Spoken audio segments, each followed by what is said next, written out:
नमस्कार, मी विलास बडे. न्यूज 18 लोकमतच्या या विशेष कार्यक्रमात आपल्या सगळ्यांचं स्वागत. आम्ही आज करतोय एक मोठा खुलासा, एक मोठा पर्दाफाश. आंतरराष्ट्रीय स्मगलिंग रॅकेटचा, जे रॅकेट दुबई UAE मधून चालवलं जातंय आणि भारतामध्ये हे रॅकेट चालवून देशातल्या अर्थव्यवस्थेला खूप मोठं भगदाड पाडलं जातंय. या संदर्भातला एक मोठा गौप्यस्फोट आम्ही करतोय आणि त्याला आधार असणार आहे इथल्या गुप्तचर यंत्रणांनी दिलेला एक धक्कादायक रिपोर्ट. आणि बघूयात की या अहवालामध्ये नेमकं काय समोर आलंय. या अहवालातून ही बाब समोर आली आहे की देशामध्ये आंतरराष्ट्रीय स्तरावरून एक मोठं ऑइल स्मगलिंग रॅकेट कार्यरत आहे आणि या सगळ्यात मोठ्या आजवरच्या स्मगलिंग रॅकेटचा पर्दाफाश न्यूज 18 लोकमत करणार आहे. न्यूज 18 लोकमतच्या हाती एक रिपोर्ट लागलेला आहे आणि या रिपोर्टच्या आधारे, गुप्तचर संस्थेचा हा रिपोर्ट आहे आणि या रिपोर्टच्या आधारे राज्यामध्ये, देशामध्ये सुरू असलेल्या वेगवेगळ्या बंदरांवरून सुरू असलेल्या या मोठ्या स्मगलिंग रॅकेटचा आम्ही पर्दाफाश करतोय. सेंट्रल इकॉनॉमिक इंटेलिजन्स ब्युरोचा हा रिपोर्ट सांगतोय की देशामध्ये आज दुबई आणि UAE मधून मोठ्या प्रमाणात स्मगलिंग रॅकेट ऑइलचं सुरू आहे आणि या ऑइलच्या माध्यमातून देशात एक समांतर व्यवस्था निर्माण झालेली आहे.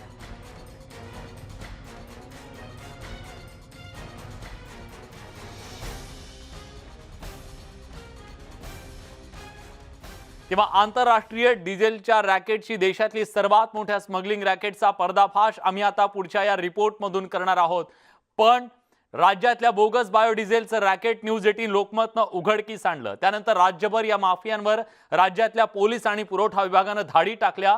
तेव्हा प्रश्न निर्माण झाला होता की हे बोगस बायोडिझेल नेमकं आहे तरी काय, ते येतंय कुठून आणि ते येतंय कसं, या सगळ्या प्रश्नांची उत्तरं आम्ही शोधत होतो. आणि तेव्हा आमच्या हाती लागला सेंट्रल इकॉनॉमिक इंटेलिजन्स ब्युरोचा एक धक्कादायक अहवाल, ज्या अहवालानं देशातल्या आजवरच्या सर्वात मोठ्या स्मगलिंग रॅकेटचा पर्दाफाश केलाय. गुप्तचर यंत्रणेने दिलेल्या या अहवालानंतर देशाच्या वेगवेगळ्या प्रमुख बंदरांवरून देशाच्या अर्थव्यवस्थेचा जो दरोडा पडत होता अर्थव्यवस्थेवर, तो आज जगाच्या समोर आम्ही आणतोय या खास रिपोर्टच्या माध्यमातून. बघूया न्यूज 18 लोकमतचा एक्सक्लुझिव्ह रिपोर्ट.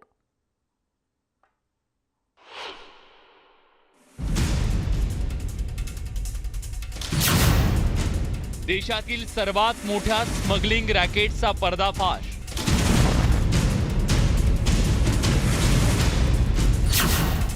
देशाला हादरवणारा रिपोर्ट न्यूज 18 लोकमतच्या हाती.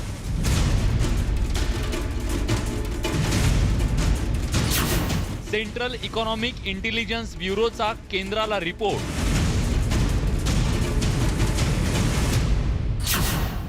रिपोर्टमधून देशातील स्मगलिंग रॅकेटबद्दल धक्कादायक खुलासे.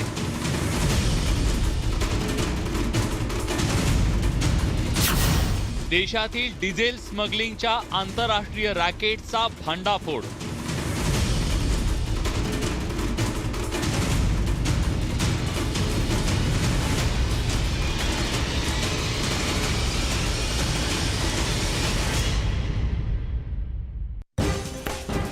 राज्याच्या कानाकोपऱ्यात सुरू असलेल्या बोगस बायोडिझेलच्या रॅकेटचा भांडाफोड केल्यानंतर याच संदर्भातला देशाला हादरवणारा आणखी एक खळबळजनक खुलासा आम्ही करतोय.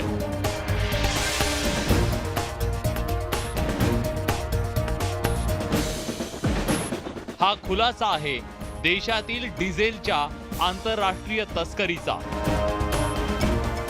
सेंट्रल इकॉनॉमिक इंटेलिजन्स ब्युरोच्या अहवालातून देशातल्या सर्वात मोठ्या डिझेलच्या स्मगलिंग रॅकेटचा पर्दाफाश झालाय.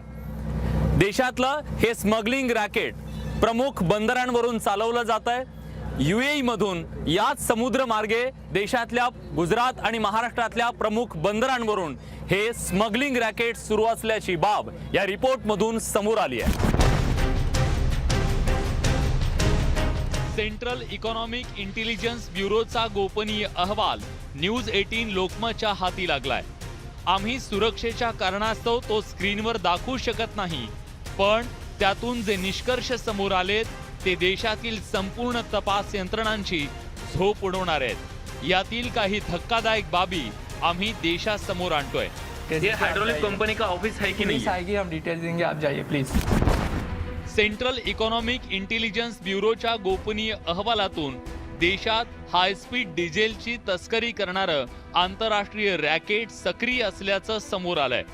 हे रॅकेट UAE मधून कार्यरत असून आंतरराष्ट्रीय समुद्री प्रवासी मार्गानं डिझेलची देशात तस्करी केली जात असल्याचं समोर आलंय। UAE मधून base oil SN50, hydrocarbon oil, sludge ऑइलच्या नावानं आयात केली जाते।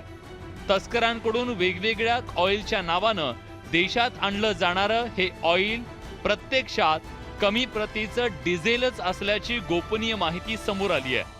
ही तस्करी देशातील JNPT, कांडला आणि मुंद्रा या प्रमुख बंदरांवरून केली जाते। कर विषयक गुप्तचर संस्थेच्या अहवालातून या स्मगलिंग रॅकेटचे काळे धंदे आता जगासमोर आलेत।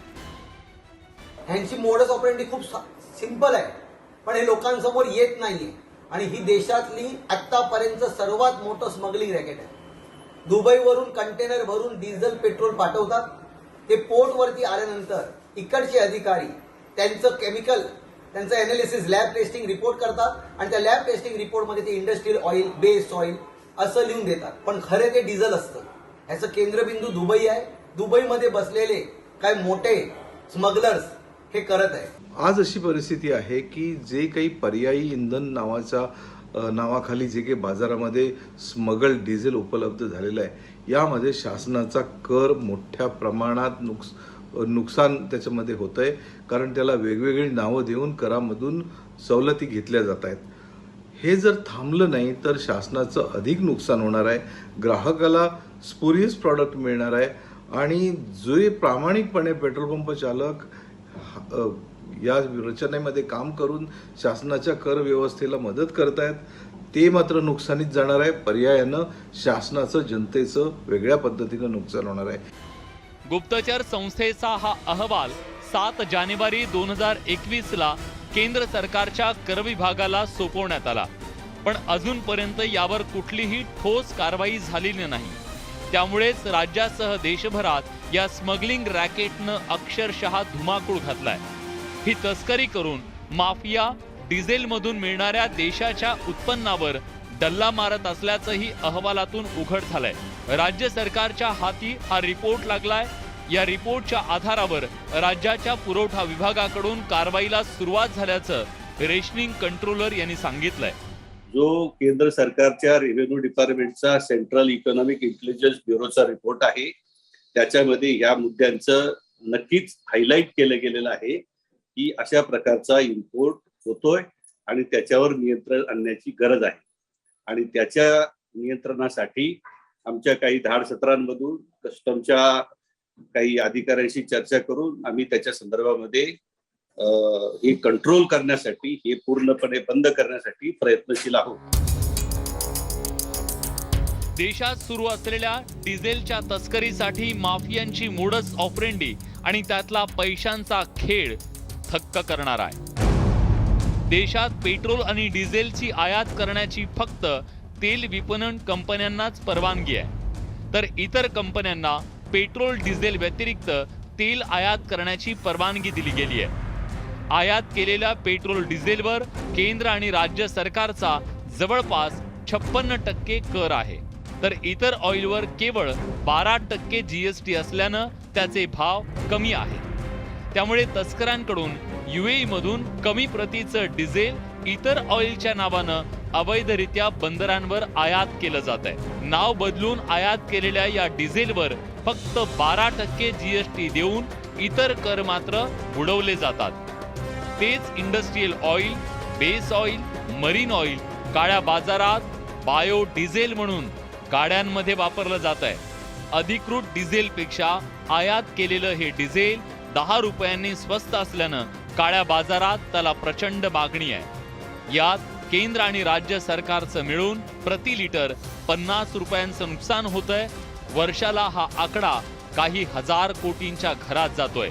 विशेष म्हणजे देशात अगदी लॉकडाऊनच्या काळात सुद्धा इंडस्ट्रियल ऑइलची झालेली प्रचंड आयातीतली वाढ हे याच घोटाळ्याचं द्योतक आहे।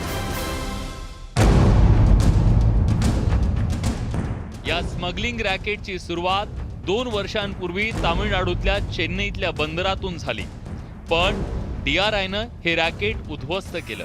त्यानंतर माफियांनी गुजरातकडे आपला मोर्चा वळवला, पण गुजरातच्या दहशतवाद विरोधी पथकानं अर्थात ATSनं अत्यंत कठोर कारवाईला सुरुवात केल्यानं महाराष्ट्राला या माफियांनी आता आपला गड बनवलाय. हा गड उद्ध्वस्त करणं महाराष्ट्र सरकार आणि केंद्र सरकार समोरचं मोठं आव्हान असणार आहे. विलास बडे, न्यूज 18 लोकमत, मुंबई. आखाती देशातून वेगवेगळ्या ऑइलच्या नावानं हे स्मगलिंग करणाऱ्या रॅकेटनं राज्यभरात आपले पाय रोवले. पोलिसांनी त्याबद्दलची कारवाई सुरू करताच राज्यातील अनेक माफिया आज फरार झालेत, तर काही पोलिसांच्या हाती सापडले. माफियांनी बोगस कंपन्यांच्या माध्यमातून हे सगळे काळे धंदे कसे चालवले, त्याचाही उलगडा आमच्या इन्व्हेस्टिगेशन मधून झाला. पाहूया त्याचा हा खास रिपोर्ट.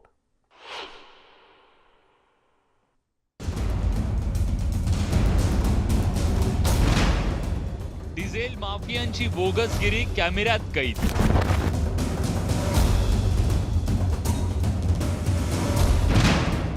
माफियांच्या दारावर न्यूज 18 लोकमतची धडक. पुलिस आएगी, हम डिटेल्स देंगे, आप जाइए प्लीज. राज्यभरात धाडसत्र सुरू होताच माफिया फरार.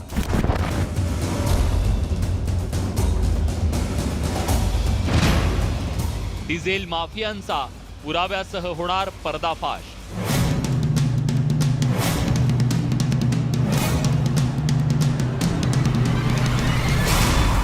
न्यूज 18 लोकमतनं केलेल्या स्टिंग ऑपरेशन नंतर राज्यातील बोगस बायोडिझेलच्या अड्ड्यांवर पोलिसांनी धाडसत्र सुरू केलं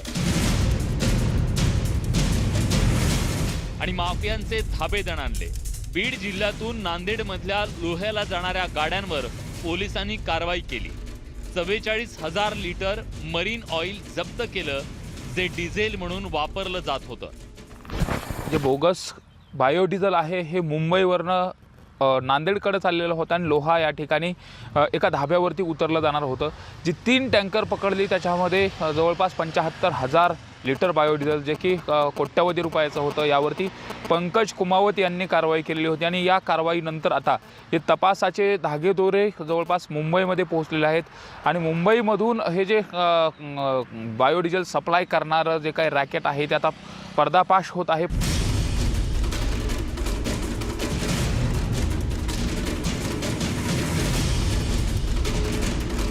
ठिकाण हायड्राल्यूब इम्पेक्स प्रायव्हेट लिमिटेड, काळबादेवी. इथं आल्यानंतर हायड्रॉलिक कंपनीचं कार्यालयाचा जो ॲड्रेस दिलाय तिथं आलो, पण इथं नाव हायड्रोटेक पेट्रोकेमिकल प्रायव्हेट लिमिटेड असं लिहिलेलं आहे. आणि त्यानंतर इथं मध्ये बघितलं तर इथं ऑफिस मध्ये काहीच नाहीये.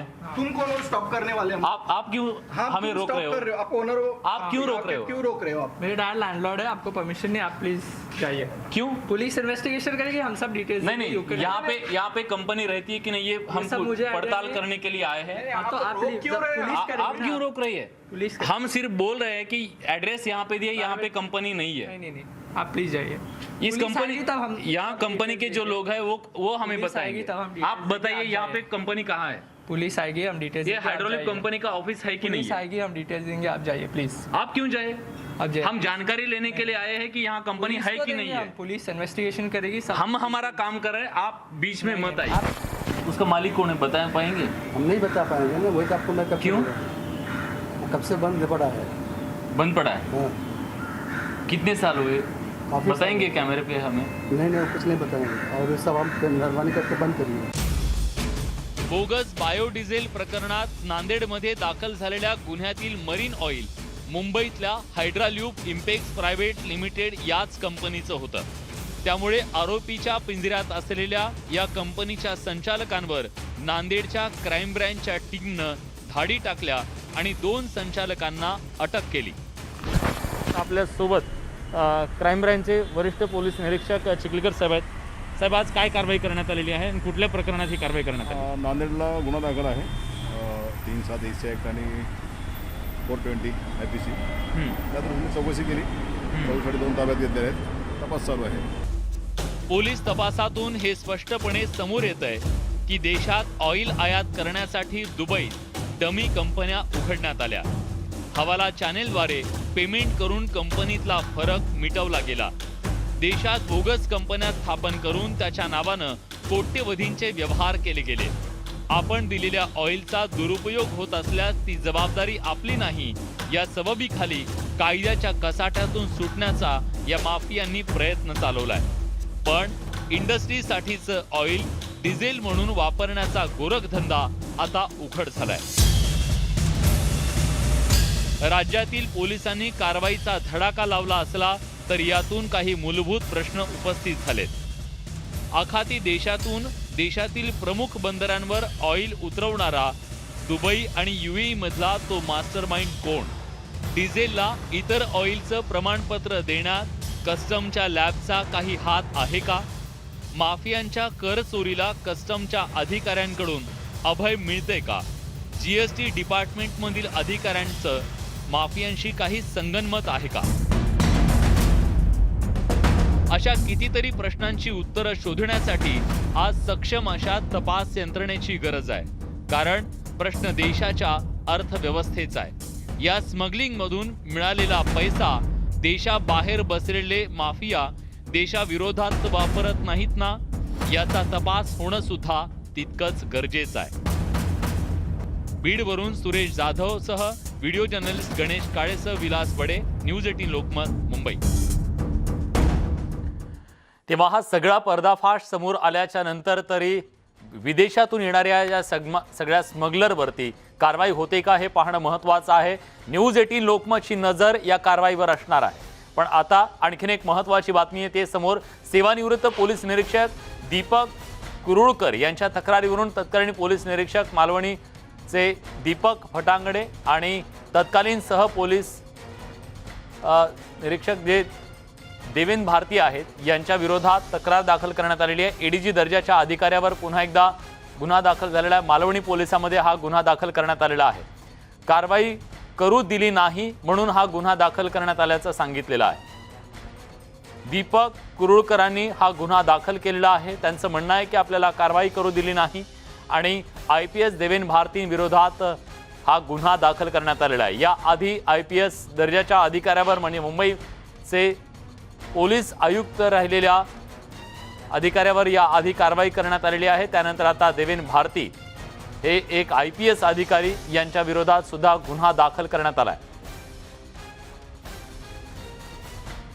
मुंबई पोलिसांनी हा गुन्हा दाखल केलेला आहे.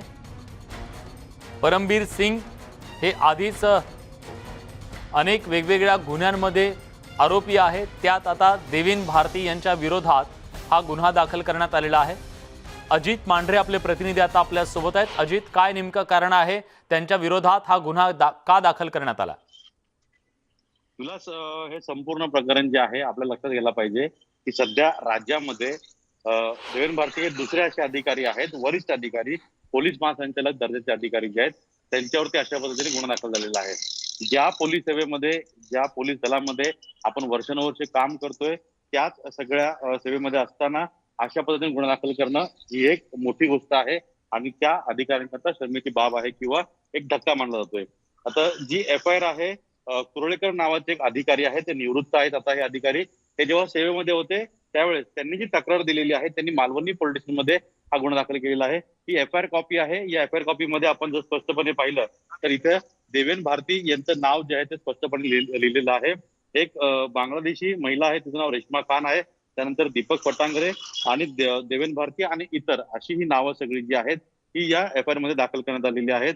म्हणजे देवेंद्र भारती यांच्या अडचणीमध्ये वाढ झालेली आहे असंच आपल्याला म्हणावं लागेल. त्याचबरोबरीने साधारणपणे 8 पानांची ही FIR आहे. त्या FIR मध्ये जे कुरुळेकर नावाचे अधिकारी आहेत त्यांनी सविस्तरपणे त्यांची तक्रार दिलेली आहे. साधारणपणे त्यांचं जे म्हणणं आहे की मालवणी पोलीस स्टेशनमध्ये ते सन 2018 मध्ये असताना अभिलेख नष्ट केला असल्याचे उत्तर देऊन माहिती देण्याचे टाळले. त्यानंतर दिनांक 1/12/2020 पोलीस उपायुक्त प्रथम लिपी अधिकारी परिमंडळ 11 मुंबई यांच्याकडे अर्ज केला.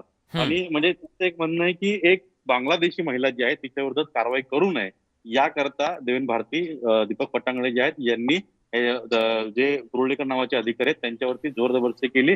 त्यांच्यावर दबाव आणलेला आहे, म्हणजे कुठेतरी सरकारी कामात अडथळा आणलेला आहे अशा पद्धतीचा त्यांचा आरोप आहे. आणि त्याच पार्श्वभूमीवरती त्यांनी हा गुन्हा दाखल केलेला आहे, FIR दाखल केलेला. तर याच्यामध्ये जर आपण कलम पाहिली तर साधारणपणे 420, 465, 467, 468, 471 आणि 34 त्यानंतर कलम जे आहे 1934 नुसार 12A, B त्यानंतर साधारणपणे विविध कलम जे आहेत कलम 13, 14A, B परकीय परिशिष्ट महाराष्ट्र म्हणजे परदेशात जे आहे म्हणजे बांगलादेशी आपल्या इथे हे गैररित्या राहतात किंवा त्यांना अधिकार नाहीये भारतामध्ये राहण्याचा, अशा पद्धतीचे सगळे कायदे असताना अशा व्यक्तींना वाचवण्याचं नेमकं कारण काय होतं हे स्पष्टपणे याच्यामध्ये त्यांनी नमूद केलेलं आहे. आणि या सगळ्या गोष्टीमध्ये आपण पाहिलं तर थेट देवेन भारती आणि दीपक पटांगरे यांच्यावरती आरोप करण्यात आलेला आहे की या सगळ्या प्रकरणामध्ये त्यांनी जे कुर्लेकर नावाचे अधिकारी होते त्यांच्यावरती दबाव आणला की अशा पद्धतीने कोणतीही कारवाई करू नये आणि जर कारवाई केली तर त्याचे परिणाम भोगावे लागतील. ही सगळी तक्रार जी आहे ती तक्रार 8 पानांच्या FIR मध्ये कुर्लेकर यांनी केलेली आहे. बरं, पण एक त्याच्यातला प्रश्न असा होतो की हे प्रकरण नेमकं कधीचं आहे, कारण आता ते सेवानिवृत्त झालेले, हे प्रकरण नेमकं कधीचं आहे त्याच्याबद्दलचा काही उल्लेख आहे यात? नक्कीच हे प्रकरण जे आहे ते साधारणपणे यांनी लिहिलेल्या तारखेनुसार एक साधारण 2017 30 नोव्हेंबर 2017 पोलीस दलातून वरिष्ठ पोलीस निरीक्षक म्हणजे ज्यावेळी हे एका विशिष्ट पदावरती होते त्यावेळेस त्यांना या संदर्भामधले आदेश आले होते असं त्यांनी म्हटलेलं आहे. सविस्तर FIR आहे, कोणतीही कारवाई करू नये आणि माझ्या कार्यालयातील पोलीस अधिकारी पोलीस अंमलदार यांनी मिळून जुना अभिलेख तयार सुरू केला. म्हणजे कुठेतरी ही जी महिला आहे म्हणजे त्यांनी जी तक्रार केली आहे की रेश्मा खान हिच्या पासपोर्ट मागणीविषयी कागदपत्रे मिळून आली आणि त्यांनी या संदर्भात चौकशी जेव्हा केली त्यावेळी त्यांना या सगळ्या रेश्मा खान प्रकरणामध्ये काही गोडबंगाल आहे असं आढळलं आणि त्यानुसार त्यांनी जेव्हा तिचा जन्माला दाखला असेल किंवा पश्चिम बंगाल येथून जारी करण्यात आलेला तिचा पासपोर्ट असेल किंवा वेगवेगळ्या ज्या अशा गोष्टी आहेत जे कागदपत्री पुरावे जे नागरिक असल्याचं सिद्ध ते मागण्याचा प्रयत्न केला. मात्र त्यांना ही सर्व कारवाई करत असताना बोलून घेण्यात आलं, त्याच पद्धतीने त्यांच्यावर दबाव टाकला गेला असं त्यांनी म्हटलेलं आहे. आणि हे दबाव टाकण्याकरता त्यांनी म्हटलेलं आहे की साधारणपणे त्यांच्यावरती वेगवेगळ्या अधिकाऱ्यांमार्फत दबाव टाकला गेला आणि त्याच्यामुळे ही कारवाई करणं त्यांना अवघड बसलं आणि हे केलं नाही म्हणून त्यांना देखील पुढे त्रास दिला गेला. या सगळ्या कलमांतर्गत त्यांनी दीपक मनोहर कुरुळकर असं या अधिकाऱ्याचं नाव आहे, यांनी हा सगळा FIR दाखल केलेला आहे. म्हणजे आपण ह्या व्यक्तीविरोधात जी रेश्मा खान नावाची व्यक्ती आहे तिनं गैरमार्गाने ही मुंबईमध्ये राहते, भारतामध्ये राहते, तिच्या विरोधात कारवाई करू नये याच्याकरता दबाव आणला अशा पद्धतीचं दीपक पटांगरे देवेन भारती यांच्या नावाचा उल्लेख केलेला आहे. आणि मी पान नंबर FIRचं जे पान नंबर 5 आहे त्याच्यावरती स्पष्टपणे देवेन भारती यांच्या नावाचा उल्लेख केलेला आहे. त्यामध्ये त्यांनी स्पष्टपणे म्हटलेलं आहे की देवेन भारती यांनी सांगितलं मला की या सगळ्या याच्यावरती कोणत्या पद्धतीनं कारवाई करायची नाही प्रकरण. पण या संदर्भातले काही पुरावे त्यांच्याकडून देण्यात आलेले आहेत, तशा काही कॉल रेकॉर्डिंग असतील किंवा तसे काही नोंदी असतील याच्याबद्दलच्या? नक्कीच पूर्ण नोंदी ज्या आहेत विलास, पूर्ण नोंदी ज्या आहेत त्या नोंदी त्यांनी आवक जावक क्रमांकानुसार त्यावेळी त्यांनी जे काही पुरावे नष्ट केले म्हणजे नष्ट करायला सांगितले किंवा नष्ट करण्याचा प्रयत्न केला गेला, मग त्यांना सांगितलं गेलं किंवा इतर माणसांच्या मार्फत सांगितलं गेलं, या सगळ्या गोष्टी ज्या आहेत त्यांचं त्यांनी तारखेनुसार आणि कुठे कुठे घटना घडली, कोणी कोणी काय सांगितलं, तिचे कोणते कागदपत्र खरे होते, खोटे होते, कोणते कागदपत्र नव्हते आणि कशा पद्धतीने तिला नष्ट करायला सांगितले किंवा यांना आदेश देण्यात आले, या सगळ्या गोष्टी सविस्तर माहिती जी आहे ती त्यांनी जे कुरुळकर नावाचे अधिकारी आहेत दीपक कुरुळकर यांनी त्यांच्या FIR मध्ये म्हटलेलं आहे. त्यामुळे त्यांनी अतिशय पुराव्यानिशी वस्तुजन्य पुरावे असतील, परिस्थितीजन्य पुरावे असतील, या पुराव्यानिशी FIR दाखल केलेला आहे. शेवटचं पान जे आहे या सगळ्या FIR मधलं ते महत्वाचं आहे. त्यांनी स्पष्टपणे म्हटलेलं आहे सदर प्रकरणी मी नमूदच्या कालावधीमध्ये मालवणी पोलीस ठाणे येथे गुन्हा दाखल करण्याकरता कागदपत्रांसह लेखी तक्रार घेऊन तत्कालीन वरिष्ठ पोलीस निरीक्षक दीपक पटांगरे मालवणी पोलीस ठाणे यांनी स्वतः तसेच तत्कालीन सहपोलीस आयुक्त कायदा सुव्यवस्था श्री देवेन भारती यांच्या निर्देशानुसार कोणताही गुन्हा दाखल केला नाही. आणि म्हणजे एखाद्या अधिकाऱ्याला, एखाद्या वरिष्ठ अधिकाऱ्याला, कशाही वरिष्ठ अधिकाऱ्याने एखाद्या गंभीर गुन्ह्याविषयी गुन्हा दाखल करू नये असं सांगणं हे सगळ्या कायदेशीर बाबी ज्या आहेत त्या पूर्णपणे ब्रीच करणं किंवा त्यांना फाटा देणं अशा पद्धतीचं होतं. आणि त्याच्यामुळे कुठेतरी कायदा हातात घेणं किंवा पदाचा गैरवापर करणं, सरकारी कामात अडथळा निर्माण करणं, फसवणूक करणं, सरकारी जे कामकाज आहे त्याची दिशाभूल करणं, या सगळ्या गोष्टी ज्या आहेत या बाबतीमधला हा गुन्हा जो आहे तो दाखल करण्यात आलेला निश्चितच. पण याच्याबद्दल देवेंद्र भारती यांच्याशी काही संपर्क होऊ शकलेला आहे का? त्यांची याच्या संदर्भातली काही बाजू कळू शकलेली आहे का? देवेंद्र भारतींना दिवसभर आम्ही संपर्क करण्याचा प्रयत्न केला, पण त्यांची संपर्क होऊ शकला नाही किंवा त्यांनी फोन देखील उचललेला नाही. त्यांना मेसेज केलेला आहे. दीपक पटांगरे यांच्या बाबतीमध्ये आपण बोलायचं झालं तर त्यांच्याशी संपर्क झाला होता, त्यांच्याशी संपर्क केला. त्यांचं म्हणणं आहे की माझ्यापर्यंत अशा पद्धतीचा कोणता गुन्हा दाखल झालेला आहे हे ऑफिशियली म्हणजे अधिकृतपणे पोलिसांनी कोणी कळवलेलं नाहीये, पण प्रसार माध्यमांमध्ये मला ही सगळी गोष्ट कळलेली आहे की अशा पद्धतीचा गुन्हा जो आहे तो माझ्यावर दाखल झालेला आहे. योग्य वेळी योग्य पद्धतीनं कायदेशीररित्या या सर्व गोष्टींचं उत्तर जे आहे ते मी देणार आहे. आणि मी जे काही केलेलं आहे किंवा मी कोणाला दबाव आणण्यासाठी सांगितलेला आहे का किंवा गुन्हा दाखल करू नको सांगितलेला आहे का, या सर्व गोष्टी ज्या आहेत त्या सर्व गोष्टी मी पुन्हा म्हणजे ज्यावेळेस मला बोलवलं जाईल, पोलीस जेव्हा तपास करतील, प्रकरण आता तपासामध्ये त्यामुळे जास्त बोलण्याचे राहणार नाही असं त्यांनी म्हटलं पण आहे. अजित, आता याच्या संदर्भात पुढची कारवाई काय होऊ शकते? त्यांना अटक होऊ शकते? नक्कीच आता हे पुन्हा तोच प्रकार आला. जसं आपल्याला माहिती आहे की हा. परमवीर सिंग यांच्या प्रकरणामध्ये राज्य सरकारने एवढ्या एफआयआर दाखल केलेल्या आहेत, त्यांना समन्स केले होते, ते परदेशात आहेत किंवा कुठे आहेत असं वारंवार बोललं जात होतं. सुप्रीम कोर्टातून त्यांनी अटकपूर्व जामीन अर्ज घेतला, ते आले, चौकशीला सामोरे गेले, त्यानंतर पुन्हा सुप्रीम कोर्टातून त्यांना दिलासा मिळाला. आता ही प्रक्रिया जी आहे तू म्हणतोय ते अगदी बरोबर आहे की यांच्या अटकेची शक्यता आहे. त्यामुळे आता हे दोघेही जे आहे ते अटकपूर्व जामिनाकरता अर्ज करतील किंवा तपास यंत्रणासमोर सामोरं जातील. अशा वेगवेगळे मुद्दे आहेत. शेवटी कायद्यामध्ये कोणीही व्यक्ती मोठा नाहीये, कोणीही व्यक्ती छोटा नाहीये, सगळे समान असतात. त्यामुळे ठीक आहे. अजित, मी तुम्हाला थांबवतो, माफ करा, कारण आता आपल्यासोबत राज्याचे माजी पोलीस महासंचालक प्रवीण दीक्षित सर जोडले गेलेले आहेत. दीक्षित सर, दुसरे IPS अधिकारी आहेत ज्यांच्यावरती अशा प्रकारचा हा गुन्हा दाखल करण्यात आलेला आहे.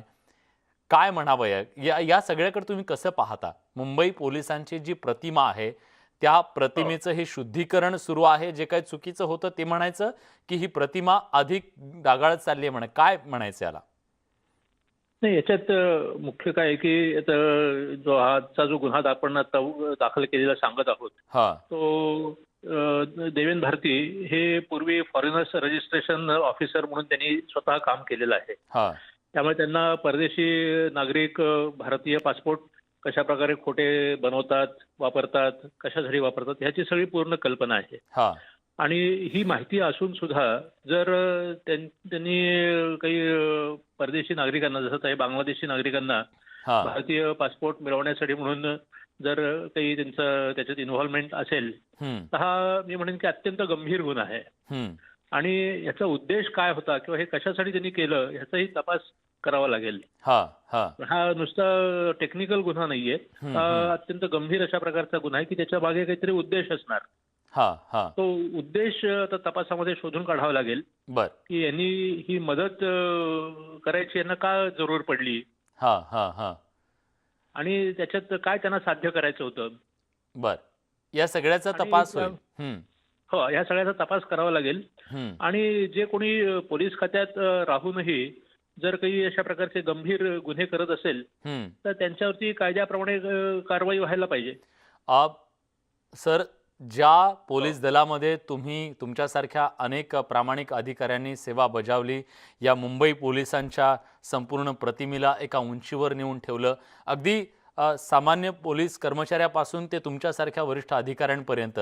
पण आज जेव्हा तुम्ही या सगळ्या अधिकाऱ्यांना बघता ज्यांच्यावर इतके गंभीर आरोप लागतायत, मग ते खंडणीपासून ते वेगवेगळे सगळे आरोप लागतायत, तुम्हाला काय वाटतं या सगळ्या गोष्टींकडे पाहिल्यानंतर? हे काय आहे की ज्यांनी गैरप्रकार केलेले आहेत, ज्यांनी गैरकायदेशीर कारवाई केलेली आहे त्यांच्यावरती कायद्याप्रमाणे कारवाई होणार. कायदा हा सर्वश्रेष्ठ आहे. आणि त्याच्या पुढे तुम्ही शिपाई आहात का वरिष्ठ पोलीस अधिकारी आहात, किंबहुना वरिष्ठ पोलीस अधिकारी असताना ही तुमची जास्ती जबाबदारी आहे की तुम्ही अत्यंत त्याच्यामध्ये जबाबदारीने पूर्णपणे प्रत्येक कारवाई करायला पाहिजे. आणि जर तुमचीच त्याच्यामध्ये इन्व्हॉल्वमेंट असेल तर हा उघड अत्यंत आक्षेपार्ह असं कारवाई आहे. सर, पण ही हिंमत कशी होते? तुम्ही इतक्या मोठ्या पदावर असताना अशा प्रकारची, खरं तर कायदा आणि सुव्यवस्थेची जबाबदारी ज्यांच्यावरती आहे त्यांनीच त्याला धोका पोहोचवणं हे अधिक गंभीर आहे. आणि याला कुठेतरी राजकीय वरदहस्त सुद्धा असतो का? त्याच्याशिवाय ही हिंमत होते का? नाही, म्हणून मी सुरुवातीलाच मी म्हणलो की ह्याच्यामधला उद्देश काय होता, हा उद्देश त्याच्यातला शोधून काढणं महत्वाचं आहे. आणखी हे काय यांनी स्वतःच्या हिमतीने काही केलेलं आहे का कोणाच्या सांगण्याप्रमाणे केलेलं आहे ते आता तपासात शोधून काढावं लागेल. आणि जे कोणी त्याच्या जर त्यांनी स्वतःच केलेलं असेल तर ते स्वतः आता जबाबदार आहेतच आहेत, परंतु कोणाच्या सांगण्याप्रमाणे केलं असेल तर ते सुद्धा आक्षेपार्ह आहे. अशा प्रकारचा गुन्हा केल्यानंतर काय शिक्षेची तरतूद आहे, याबद्दलची काय शिक्षा होऊ शकते कसं आहे जर तो की सिद्ध झाला? एकतर असं आहे की ज्याला आपण कॉन्स्पिरसी म्हणतो तशा प्रकारची कॉन्स्पिरसी आहे. दुसरं असं आहे की तुम्ही काही खोटी बनावट डॉक्युमेंट्स बनवणं आणि ती सुद्धा राष्ट्रीयत्वासाठी संबंधीची बनवणं हे एक देशाची ज्याला सुरक्षा आपण म्हणतो त्या सुरक्षेला धोका असलेला असा हा गुन्हा आहे. आणि हा अत्यंत गंभीर गुन्हा आहे. आणि विशेषतः त्याच्यामध्ये एका वरिष्ठ पोलीस अधिकाऱ्याने जर असं केलेलं असेल तर ते नक्कीच फार आक्षेपार्ह समजलं जाईल. आणि त्याच्यामध्ये म्हणजे न्यायाधीश सुद्धा त्याच्यामध्ये फार गंभीर त्याचा व्ह्यू घेतील आणि कठोर शिक्षा दिली जाईल. सर, यातली एक महत्वाची गोष्ट, इतक्या वरिष्ठ अधिकाऱ्याच्या विरोधात कनिष्ठ अधिकाऱ्याने केलेली ही तक्रार आहे, आणि विशेष म्हणजे ते पोलीस अधिकारी आहेत, त्यामुळे या संपूर्ण घटनेचं गांभीर्य अधिक वाढलेलं आहे.